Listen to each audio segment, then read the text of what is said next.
అయోధ్యలో శ్రీరాముడి ప్రాణ ప్రతిష్ఠ కోసం కోట్లాది హిందువులు ఎదురు చూస్తున్నారు. 22న జరిగే ఆ మహా ఘట్టాన్ని ప్రత్యక్షంగా వీక్షించేందుకు ఎంతో మంది రామభక్తులు అయోధ్యకు చేరుకుంటున్నారు. ఈ వేడుకను పురస్కరించుకొని కేంద్ర ప్రభుత్వం తమ ఉద్యోగులకు ఒక పూట సెలవు ప్రకటించింది. యూపీ, మధ్యప్రదేశ్, హర్యానా, ఛత్తీస్గఢ్ వంటి రాష్ట్రాలు సెలవు దినంగా ప్రకటించాయి. మరోవైపు అయోధ్యలో శ్రీరాముడి ప్రాణ ప్రతిష్టాపన ఏర్పాట్లు చకచకా జరిగిపోతున్నాయి. చరిత్రలో కనీ విని ఎరుగని విధంగా రామాలయ ప్రారంభోత్సవాన్ని నిర్వహించడానికి ఏర్పాట్లు చేస్తున్నారు. ఇప్పటికే రామ్లల్లా గర్భగుడిలోకి ప్రవేశించారు. ఈ సందర్భంగా ఆలయ ప్రాంగణంలో యాగాలు, యజ్ఞాలను నిర్వహించారు.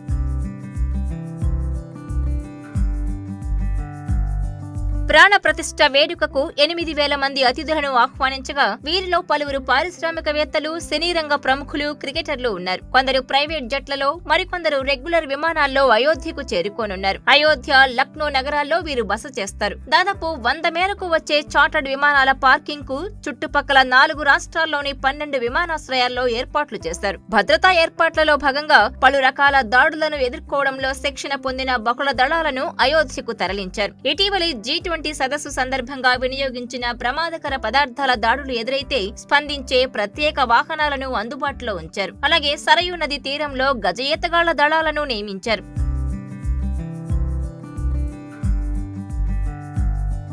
మరిన్ని వీడియోస్ కోసం ఛానల్ ని సబ్స్క్రైబ్ చేయండి. లేటెస్ట్ అప్డేట్స్ కోసం వాట్సాప్ ఛానల్ ని ఫాలో చేయండి. అండ్ లింక్ డిస్క్రిప్షన్ లో ఉంది.